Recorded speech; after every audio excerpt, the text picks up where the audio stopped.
Hello बच्चों, आज की इस वीडियो में हम डिस्कस करने वाले हैं एसएससी जेई का एग्ज़ाम पैटर्न तथा इसका सिलेबस। क्योंकि काफ़ी ऐसे हमारे बच्चे हैं जिनकी रिक्वेस्ट आई है कि इसमें एग्ज़ाम के अंतर्गत क्या क्या सिलेबस आएगा। जो बच्चे पहले साल से पिछले साल से एग्ज़ाम दे रहे हैं शायद वो लोग जानते होंगे कि एग्ज़ाम पैटर्न क्या रहता है एसएससी जेई में, लेकिन जो इस बार पहली बार दे रहे हैं या जो अभी तैयारी कर रहे हैं, जो अभी आगे देंगे, उन लोगों के लिए यह वीडियो काफ़ी महत्वपूर्ण होगा।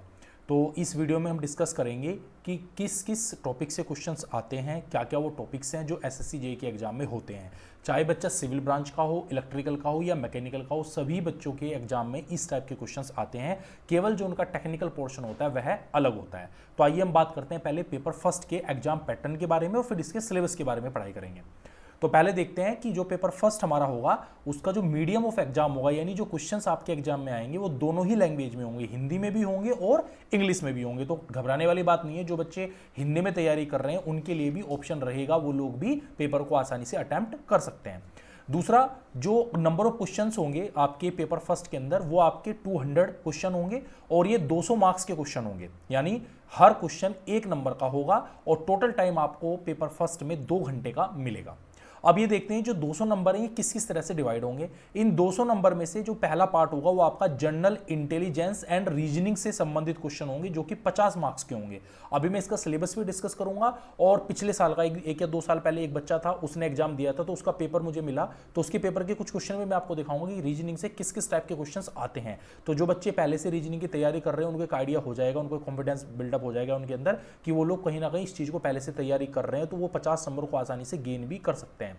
इसके बाद 50 नंबर आपके जनरल अवेयरनेस से आने वाले हैं, तो इसका सिलेबस भी हम लोग डिस्कस करेंगे।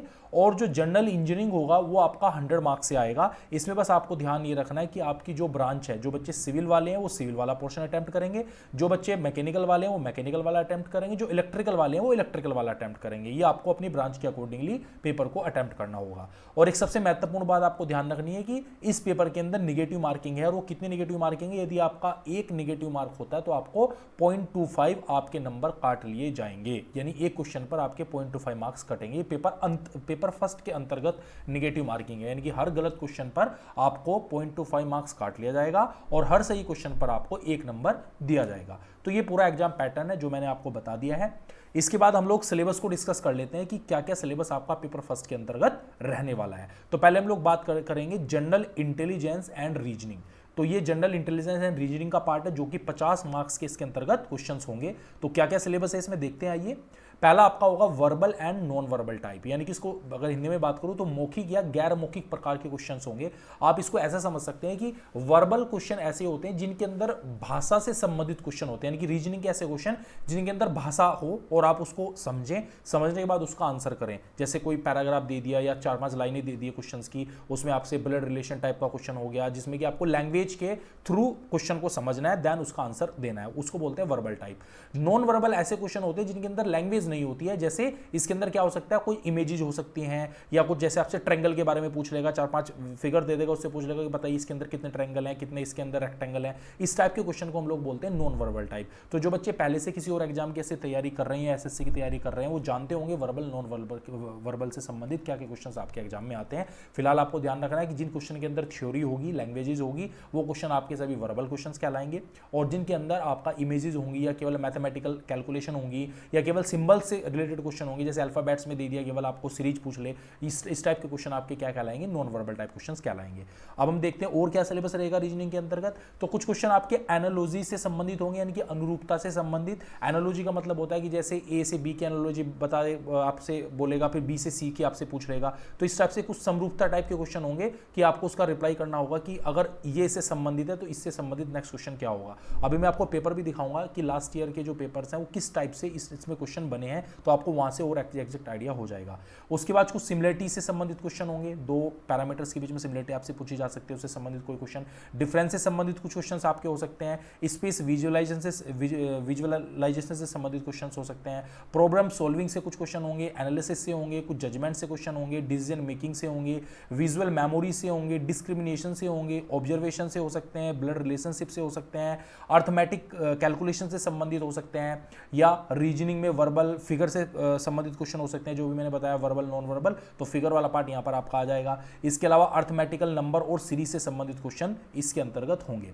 और इसके अंदर कुछ क्वेश्चन आपके होंगे जैसे सिंबल से संबंधित हो गया, या अर्थमेटिक कंप्यूटेशन यानी कैलकुलेशन से संबंधित कुछ क्वेश्चंस हो गए, और कुछ एनालिटिकल फंक्शन से संबंधित क्वेश्चन इसके अंतर्गत आएंगे। तो ये पूरा का पूरा जो सिलेबस है, 50 नंबर के क्वेश्चंस इसके अंतर्गत आएंगे जो आपको एग्जाम में देखने को मिलेंगे। अब मैं आगे बढ़ने से पहले इसी पार्ट का यानी जनरल इंटेलिजेंस एंड रीजनिंग वाले पार्ट के कुछ क्वेश्चन आप लोगों के सामने डिस्कस करूंगा, दिखाऊंगा कि कैसे क्वेश्चन इससे पहले एग्जाम में आए हैं। तो ये देख सकते हो आप लोग, इसमें हमारे ये बच्चा था, इसके कुछ क्वेश्चन थे, उससे मैंने पेपर मंगाया था। ये एक्चुअली जब पेपर बच्चों के निगेटिव मार्किंग के लिए, यानी कि जब बच्चों के आंसर की आ जाती हैं, तो आंसर की जब बच्चे डाउनलोड करके अपने पास रख लेते हैं, तो तब ये पेपर वो देख सकते हैं कि उनके क्या क्या क्वेश्चंस आए थे। तो जैसे आप देख सकते हो कि इसमें रिलेशनशिप पूछ रहा है कि ये इससे संबंधित है, तो बताइए इसके अगले वाला नेक्स्ट क्या होगा। इस टाइप की सिमिलरिटी के क्वेश्चन आपके एग्जाम में आ सकते हैं, या फिर ऐसे थ्योरी वाले क्वेश्चन आपके एग्जाम में आ सकते हैं। जैसे इसने पूछ लिया 8 मित्र एक वृत्ताकार मेज के चारों ओर एक दूसरे के सामने दूरी पर बैठे हैं, प्रतीक कर्मा और अफसाना के बीच बैठा है, अफसाना निवृत्ति के दाईं ओर तीसरे स्थान पर है, योगेंद्र निवृत्ति और चतुर के बीच में बैठा है, जो अफसाना के बिल्कुल बगल में बाईं ओर बैठा है दामिनी कर्मा युक्ता के बीच में बैठी है, तो चतुर के ठीक सामने कौन बैठा है। तो ये आपको पूरा इसका डायग्राम ड्रॉ करके तब इस क्वेश्चन का आंसर करना होगा। तो इस टाइप के क्वेश्चन आपके एग्जाम में आएंगे। फिर ये अगेन आपका सिमिलरिटी वाला क्वेश्चन है कि इससे ये संबंधित हो, फुटबॉल बताइए किससे संबंधित होगा, ये आपको सेलेक्ट करना होगा। और कुछ न्यूमेरिकल नंबर से संबंधित क्वेश्चन हो सकते हैं, जैसे भी मैंने आपको डिस्कस किया था कि 4, 16, 64, तो इसमें पूछ सकता है कि select the set in which the number are related in the same way as are the number of the given set. तो आपको वो सेट सेलेक्ट करना है जो सेट यहां पर दिया हुआ है कि 4 से 64 कैसे संबंधित है, 16 से 64 कैसे संबंधित है, उसी प्रकार इनमें आपको सेलेक्ट करना है। तो ये आपको कुछ ना कुछ यहां पर अपनी एनालॉजी बनानी होगी और चेक करना होगा कि कौन सा क्वेश्चन यहां पर है। ये बाकी आप प्रैक्टिस करेंगे, जो कर रहे हैं उनको पता होगा। तो यहां पर मैं क्वेश्चन डिस्कस नहीं कर रहा हूं, सिर्फ मैं आपको क्वेश्चन को दिखा रहा हूं कि कैसे कैसे क्वेश्चन रीजनिंग से बने हैं।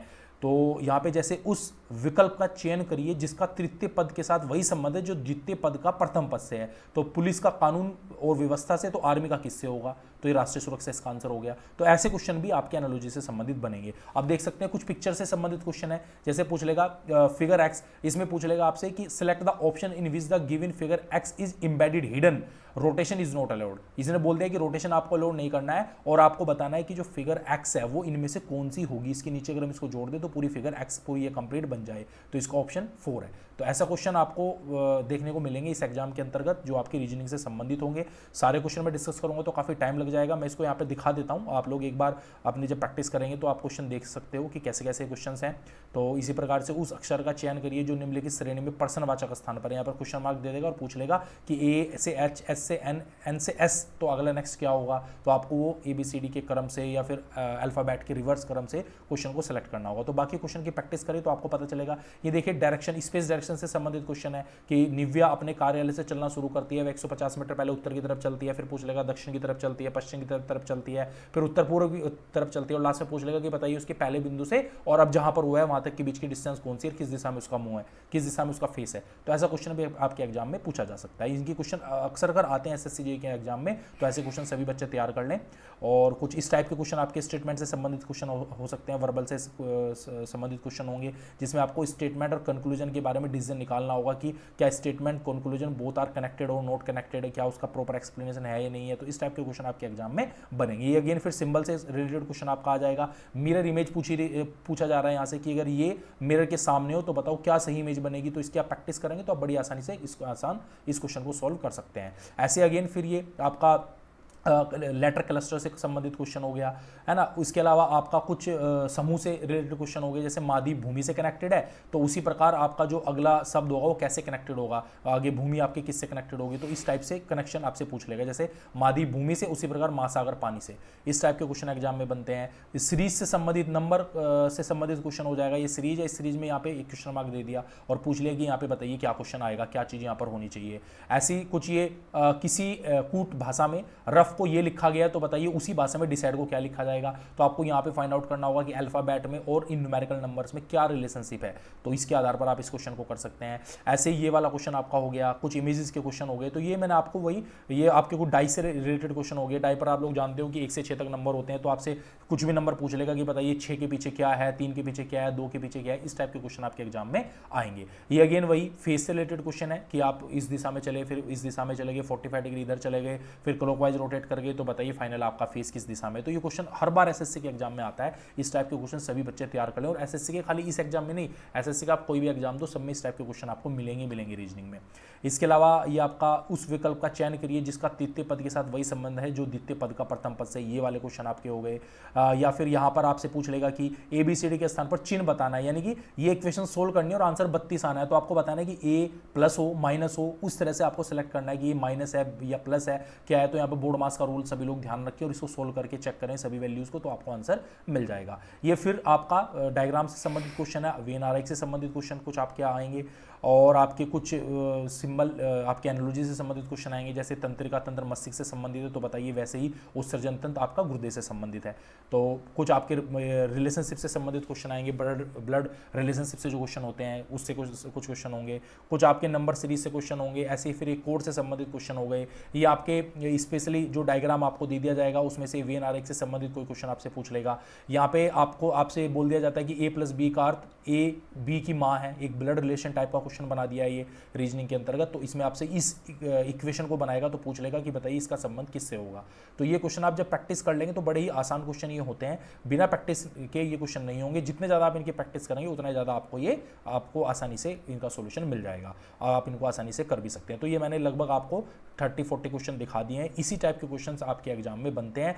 बेस्ट तरीका इसका ये कि आप जितनी ज़्यादा प्रैक्टिस करोगे उतने इसके क्वेश्चन आपके बनेंगे। और सबसे मुख्य बात ये मैं आपको बता दूं कि जो बच्चे सेलेक्ट होते हैं वो रीजनिंग के 50 क्वेश्चन में से लगभग 45 प्लस उनके सही होते हैं, यानी कि 48, 49 या 50 भी कुछ बच्चों के सही हो सकते हैं। बट लेकिन कोशिश आपको रखनी है कि रीजनिंग के इतने आसान क्वेश्चन होते हैं कि आपको विद इन 30 मिनट यानी 30 मिनट के अंदर अंदर आपको ये 50 के 50 क्वेश्चन अटैम्प्ट करने होंगे। जो बच्चा 30 मिनट में 50 क्वेश्चन अटैम्प्ट कर लेगा और इसमें 45 प्लस मार्क्स लेके आएगा, उसका सिलेक्शन का चांस संभवतः बन जाता है। क्योंकि ये बात ध्यान रखिए कि जो भी सिलेक्ट होगा वो रीजनिंग होती इतनी आसान है कि टेक्निकल आप लोग हो, आप ऑलरेडी डिप्लोमा करे हुए हो या बीटेक करे हुए हो, तो इतनी टेक्निकल स्किल्स आपके अंदर है कि आप आसानी से 50 में से 45 प्लस 46, 47, 48 क्वेश्चन आसानी से सही कर सकते हो, बट विद इन 30 मिनट, क्योंकि समय आपके पास 2 ही घंटे है, तो आपको ये समय उधर टेक्निकल में भी देना है। तो इसलिए कोशिश ये रखनी है कि 30 मिनट के अंदर अंदर ये आपको क्वेश्चन खत्म कर देने, और ये होगा तभी जब आप इसको सेल्फ प्रैक्टिस में लाएंगे।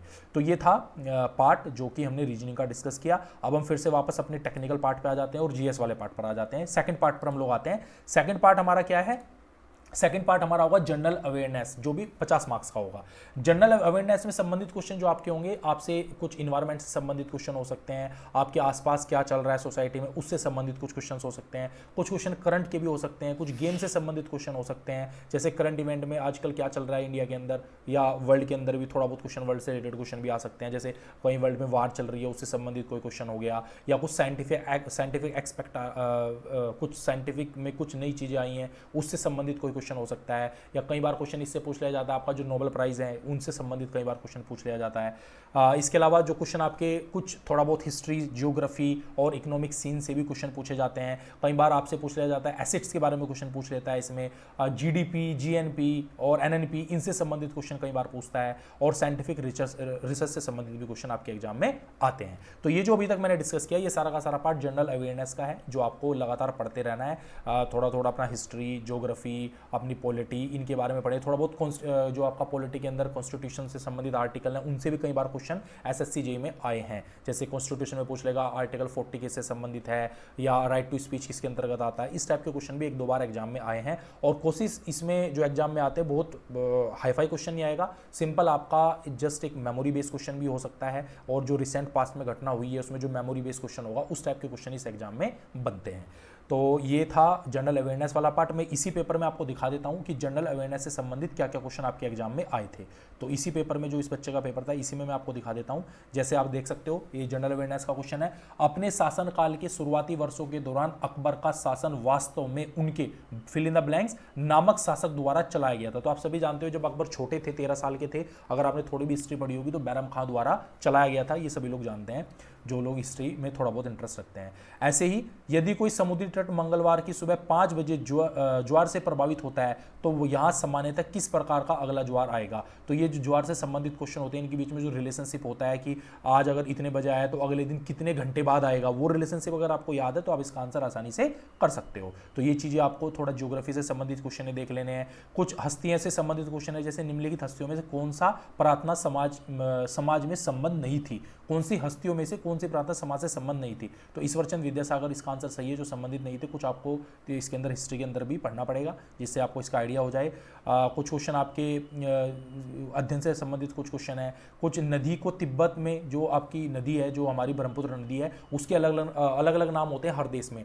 जैसे अरुणाचल प्रदेश में किस नाम से जाने जाते हैं, अरुणाचल प्रदेश तो भारत में है, भारत में ब्रह्मपुत्र के नाम से जानते हैं। इसके अलावा इससे पहले तिब्बत में बहती है, वहाँ पे किस नाम से जानते हैं। फिर ये चली जाती है आपकी इसमें आपका वेस्ट बंगाल से आगे आपके बांग्लादेश में किस नाम से जाना जाता है। और ये क्वेश्चन कई बार मैंने देखा है एसएससी के अंतर्गत आया है किसी न किसी एग्जाम में कि ब्रह्मपुत्र को किस देश में किस नाम से जानते हैं। तो ये क्वेश्चन को सभी बच्चों को तैयार कर लेना, ये पूछा जाता है किसी न किसी एग्जाम में। ऐसे ह्यूमन बॉडी से संबंधित क्वेश्चन आ जाएगा, रक्त से संबंधित क्वेश्चन आ गया, रक्त का पीएच कितना होता है ना। इसके अलावा आपके 1952 में भारत में निम्नलिखित में से कौन सा स्तनधारी पशु विलुप्त घोषित किया गया, तो ये चीता था जिसको घोषित किया गया। तो ये कुछ चीज़ें आपको जनरल अवेयरनेस से भी सीखनी पड़ेंगी कि ये चीज़ें क्या आपकी चल रही हैं। तो ये क्वेश्चंस हैं, सारे में पढ़ूंगा तो काफ़ी समय लग जाएगा, ये वीडियो बहुत बड़ी हो जाएगी, मुझे भी टेक्निकल पार्ट को भी डिस्कस करना है। तो इस टाइप के क्वेश्चंस हैं जो आपको एग्जाम में क्या हिसाब से तैयार करने हैं। इसके अलावा अगर आप तैयारी कर रहे होंगे, आप मुझे बताएंगे तो मैं जो लास्ट ईयर के बच्चों के पेपर होंगे उनको लेके आपके सामने क्वेश्चन भी डिस्कस कर दूंगा, जिससे कि आपको थोड़ा और आइडिया हो जाए कि आपको किस प्रकार इसके अंतर्गत पढ़ाई करनी है। सभी लोगों को अपनी जो बुक्स हैं उनको उठा के उनकी खुद से अपने आप पढ़ाई करनी है, तो आप आसानी से इन क्वेश्चन को कर सकते हो। जैसे पृथ्वी का औसत घनत्व लगभग है, यानी कि डेंसिटी कितनी है अर्थ की, तो वो आपसे क्वेश्चन पूछा जा सकता है। इस टाइप के क्वेश्चन आपके आ सकते हैं।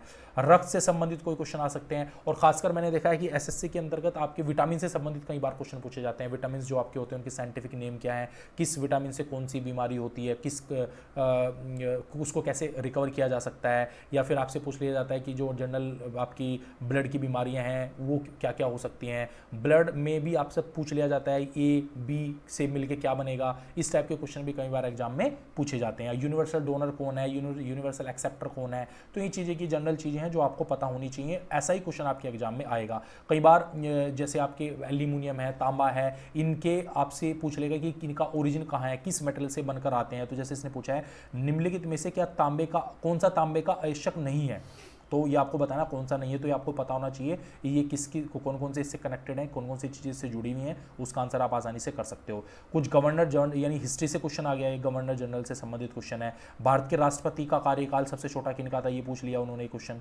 ठीक है, कुछ कंप्यूटर से संबंधित क्वेश्चन आ गए। कंप्यूटर पर MP4 फाइल प्रदर्शित करने के लिए इनमें से किस सॉफ्टवेयर का प्रयोग किया जाता है। तो आप सब जानते हो MP4 एक क्या आपकी फाइल जो होगी वो वीडियो प्लेयर ही चला सकता है। तो वीडियो प्लेयर या तो VLC चलाएगा, या फिर विंडो फायरबॉक्स चलाएगा, या फिर विंडो मीडिया प्लेयर चला सकता है। MS वर्ड MS ऑफिस में आप कोई भी अपना MP4 फाइल को नहीं चला सकते। MS वर्ड MS फाइल में आप डॉक्यूमेंटेशन का कार्य कर सकते हैं। तो ये जानकारी आपको होनी चाहिए।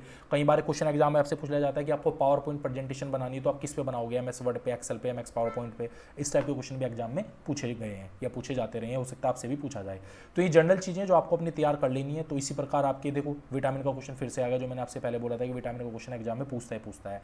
और जल से संबंधित क्वेश्चन पूछा जाता है कई बार कि आपका जो पानी है, आपका जो उसका डेंसिटी कितना होता है, हैवी वाटर की डेंसिटी कितनी होती है। इस टाइप के क्वेश्चन भी आपके एग्जाम में आए हैं। पुरस्कार से संबंधित क्वेश्चन भी एग्जाम में पूछे जाते हैं। इसके अलावा आपके कुछ जो घास वगैरह है, गाजर घास और कांग्रेस घास के नाम से जानी जाती है, तो उसका नाम आपसे पूछ लिया जाएगा। तो ये कुछ मेमोराइज क्वेश्चन है जो आपको याद भी करने पड़ सकते हैं।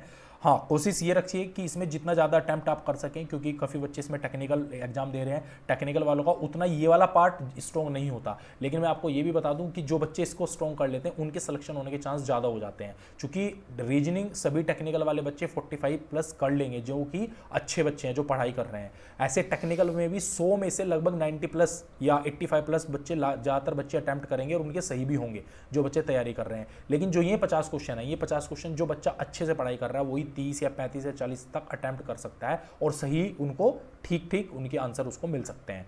और जो बच्चा इनमें थोड़ा वीक रहेगा तो सीधी सी बात है, अगर वो इसमें कम हो गया, उसके 20 नंबर या 15 नंबर रह गए, तो वो यहाँ पर लैग हो जाएगा और उसका पहले ही पेपर में उस सिलेक्शन से बाहर हो जाएगा। तो इसलिए आपको ध्यान में रखना है कि आप सभी को इस पेपर के अंतर्गत अपने जो जीएस वाला पार्ट है उसको भी स्ट्रॉन्ग रखना है यदि आपको सिलेक्शन लेना है, और बाकी जो आपका टेक्निकल पार्ट है वो तो हम डिस्कस करेंगे ही, और टेक्निकल तो आपका स्ट्रॉन्ग होना ही चाहिए, जैसे कि रीजनिंग आपने स्ट्रॉन्ग करनी है। तो ये पार्ट था आपका जीएस वाला पार्ट जो मैंने आपसे डिस्कस किया, जिसमें कि इस टाइप के क्वेश्चन आपके एग्जाम में बने हुए हैं जो आप अपनी स्क्रीन पर देख रहे हो। बाकी मैं सबको डिस्कस नहीं कर सकता क्योंकि उतना समय नहीं है। अभी हम टेक्निकल पार्ट पर चलते हैं, नहीं तो टेक्निकल पार्ट हमारा छूट जाएगा।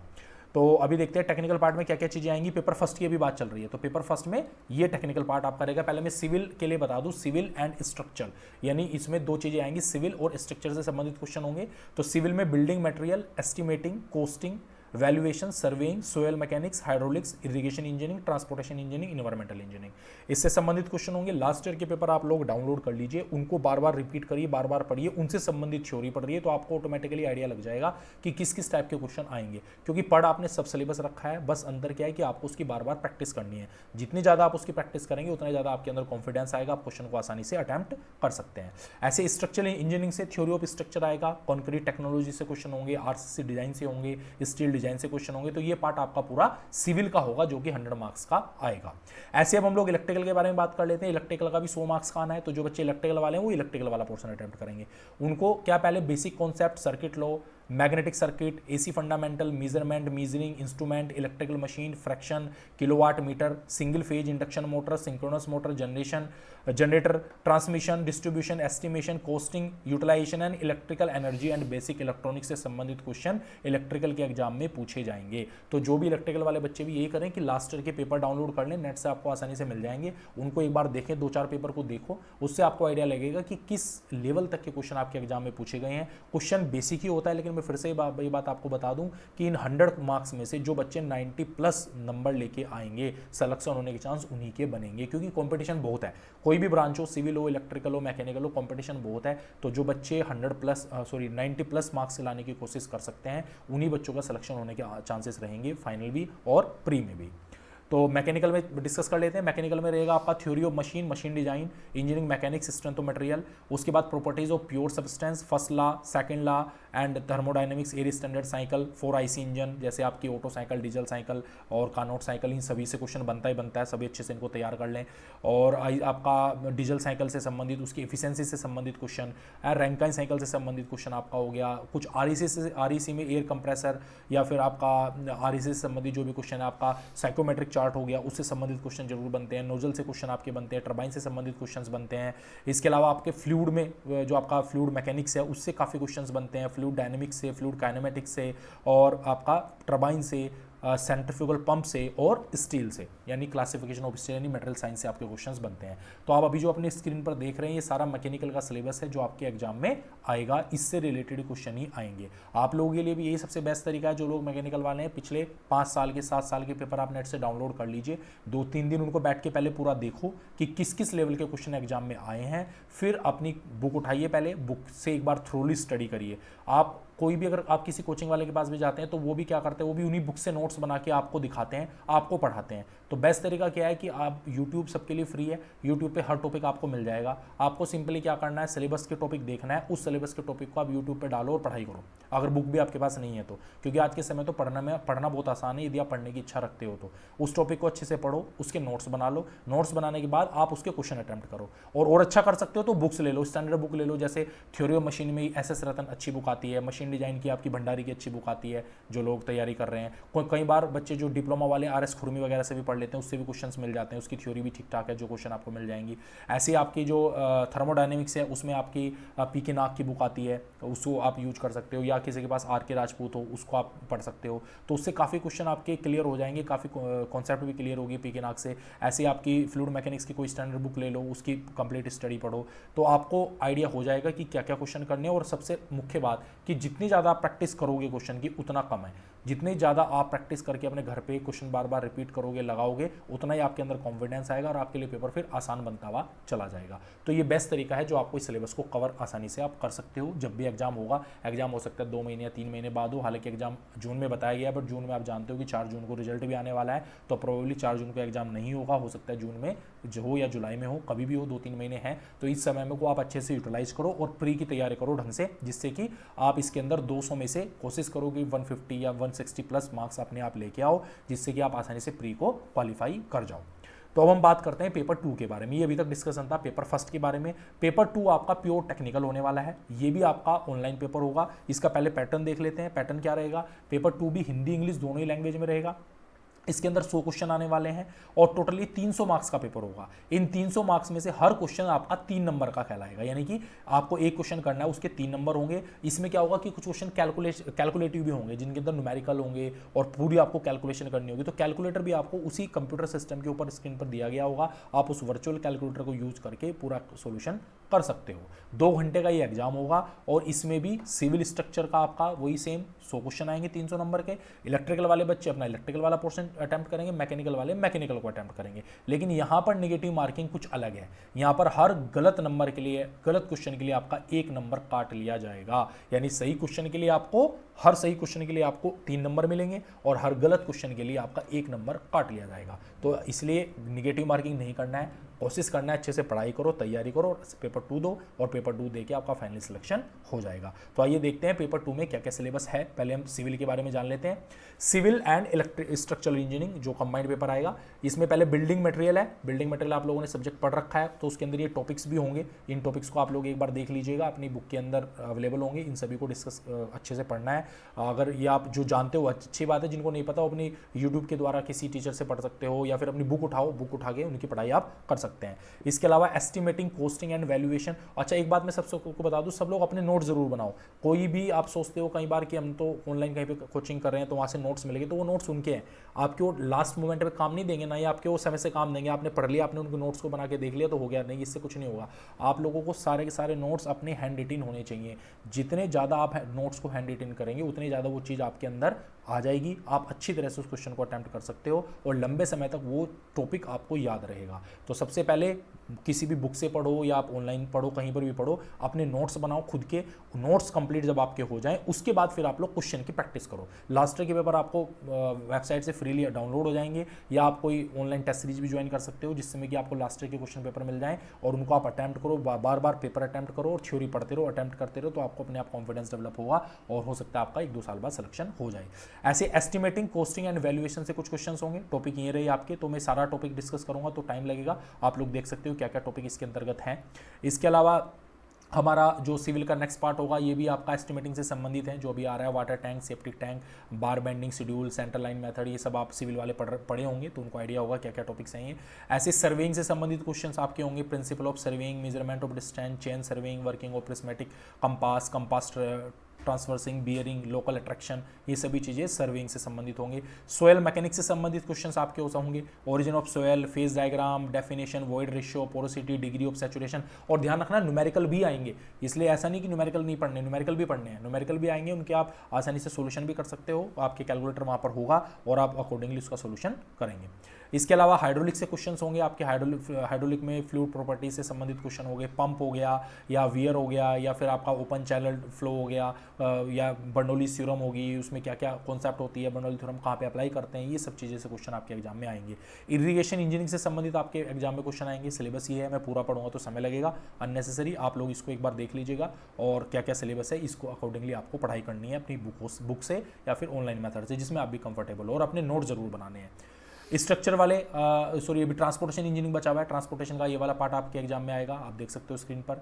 ऐसे इन्वायरमेंटल इंजीनियरिंग से संबंधित क्वेश्चंस आपके होंगे, quality of water, source of water, purification of water, distribution of water. उसके बाद जो स्ट्रक्चरल इंजीनियरिंग वाला पार्ट है उसमें थ्योरी ऑफ स्ट्रक्चर्स से संबंधित क्वेश्चन होंगे, elasticity, constant, types of beam और तमाम टॉपिक यहाँ पर दिए गए हैं जो आपको अपने स्टडी करने हैं। आप अपने सिलेबस देख लीजिएगा क्या क्या सिलेबस है, इसी यहाँ से देख लीजिए या फिर एसएससी की साइट से भी है, और इसको एक एक टॉपिक को आपको कवर करते हुए चलना है, पढ़ाई करते हुए चलना है। चूँकि आप ऑलरेडी जो डिप्लोमा वाले हो 3 साल से यही पढ़ रहे हो, तो आपको पता है क्या क्या टॉपिक हैं। ऐसे जो बीटेक वाले हैं वो पिछले 4 साल से पढ़ रहे हैं, तो ये आप भी लोग भी जानते हो, जो पास आउट हैं जो पहले दे चुके हैं वो तो जानते ही हैं। तो इसलिए ये चीज़ें आपके पास ऑलरेडी अवेलेबल हैं, आप इसको पढ़ाई करो, अपने नोट्स बनाओ। मैं ये बात बोलूँगा, जितनी ज़्यादा आप अपने नोट्स बनाओगे, किसी भी सोर्स से बनाओ, स्टैंडर्ड बुक से बनाओ, चाहे आप अपनी यूट्यूब चैनल से बनाओ, लेकिन जो आपके अपने नोट्स होंगे लास्ट मोमेंट पे आपको वही काम देंगे और वही आपके एग्जाम को क्वालिफाई कराएंगे। उसके बाद कंक्रीट टेक्नोलॉजी से क्वेश्चंस आपके होंगे सिविल वालों के एग्जाम में, आरसीसी डिजाइन से क्वेश्चन होंगे। तो ये सारा था हमारा सिविल वाला सिलेबस जो भी मैंने डिस्कस किया। अब हम चलते हैं, ये स्टील डिजाइन और बचा है, स्टील डिजाइन से संबंधित क्वेश्चंस होंगे। अब हम चलते हैं इलेक्ट्रिकल वालों के पास। इलेक्ट्रिकल वालों के भी 100 क्वेश्चन आएंगे, 300 नंबर के। टॉपिक्स उनके क्या क्या रहेंगे, बेसिक कॉन्सेप्ट रहेंगे कुछ, जैसे इंडक्टेंस, कैपेसिटेंस, वेरियस फैक्टर्स। इसके अलावा circuit law, Kirchhoff law, simple circuit solution. इसके अलावा मैग्नेटिक सर्किट से क्वेश्चन होंगे, आप सिलेबस अपना जानते हो तो समझ सकते हो। एसी फंडामेंटल से संबंधित क्वेश्चन होंगे, मेजरमेंट एंड मेजरिंग इंस्ट्रूमेंट से संबंधित क्वेश्चंस होंगे। तो ये जो आप पूरा सिलेबस देख रहे हैं ये इलेक्ट्रिकल इंजीनियरिंग वाले छात्रों के लिए है। इलेक्ट्रिकल मशीन से क्वेश्चन होंगे, जैसे डीसी मशीन हो गया आपका, और सिंगल फेज 3 फेज ट्रांसफार्मर से संबंधित क्वेश्चन हो गए, प्रिंसिपल उसका, उसके न्यूमेरिकल, टॉर्क की स्पीड कैरेक्टरिस्टिक हो गई। ये सब चीज़ें आप जो पढ़ चुके होंगे, तो यही आपके एग्जाम में अंतर्गत पूछे जाने वाली हैं। सिंक्रोनस मोटर से संबंधित क्वेश्चन होंगे, बहुत इंपॉर्टेंट टॉपिक होता है, इसको मैकेनिकल वाले भी पढ़ते हैं तो इसलिए मुझे याद है।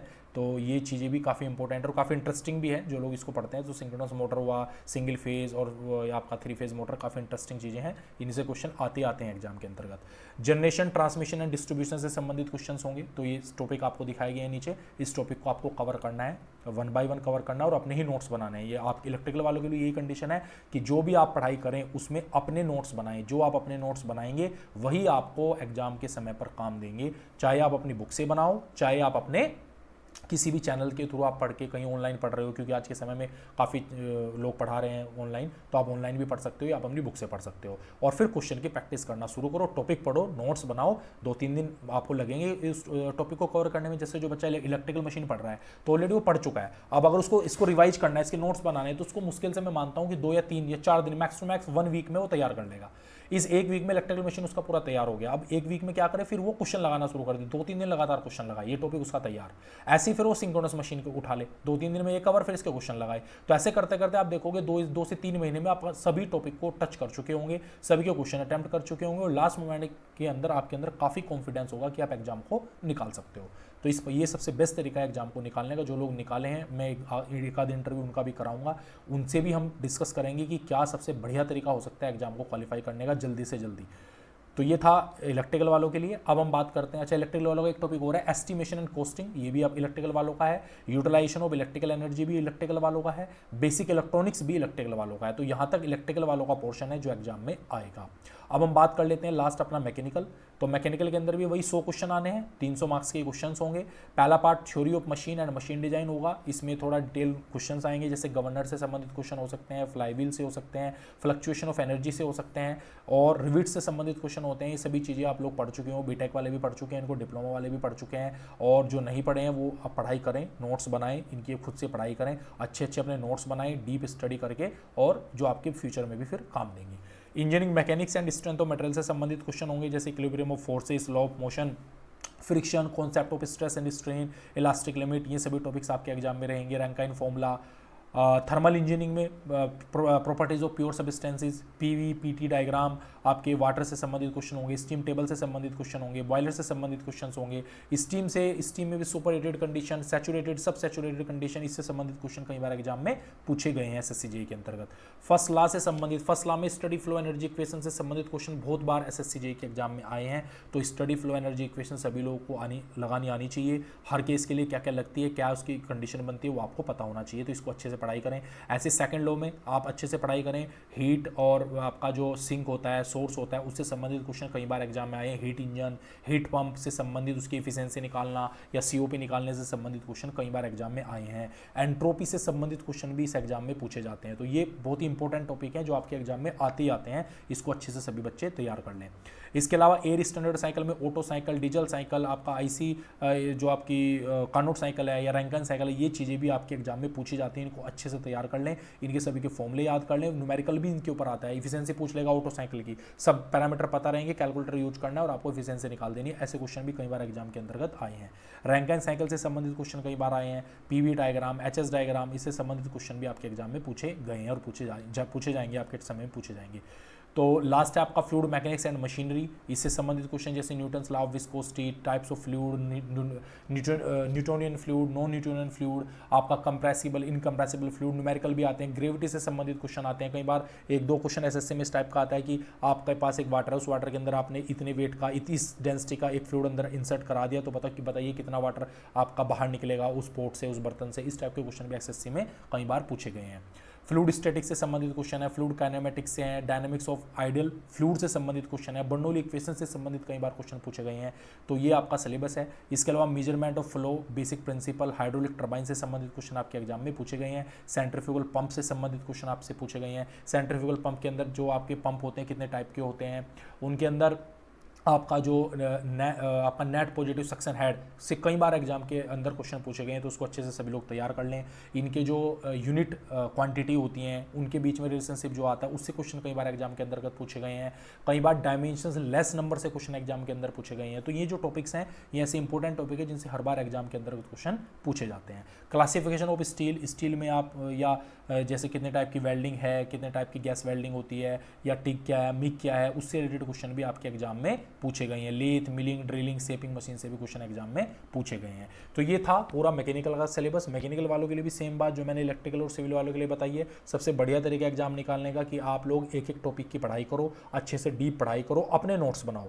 नोट्स किसी ने तुम्हें दे दिए उससे वो तुम्हारा कोई काम नहीं करने वाला, क्योंकि एग्जाम से 10-15 दिन पहले तुम्हें रिवीजन चाहिए होता है, और रिवीजन तुम अपने नोट्स से ही कर सकते हो। क्योंकि एग्जाम में आपने 2 साल पढ़ाई की, 1 साल पढ़ाई की, वो एक तरफ, और एग्जाम से पहले 15 दिन की जो तैयारी तुम लोग कर रहे हो, जो तुम रिवीजन कर रहे हो, वो एक तरफ।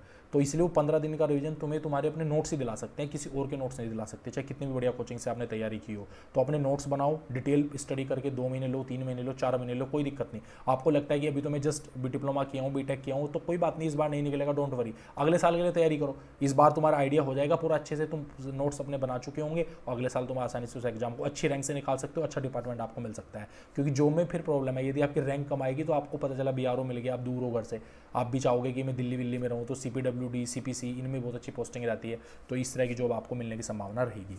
तो ये था पूरा सिलेबस का डिस्कशन जो मैंने आप लोगों को बताया सभी ब्रांचेज के लिए। और लास्ट में सभी का थैंक यू देखने के लिए। जय हिंद।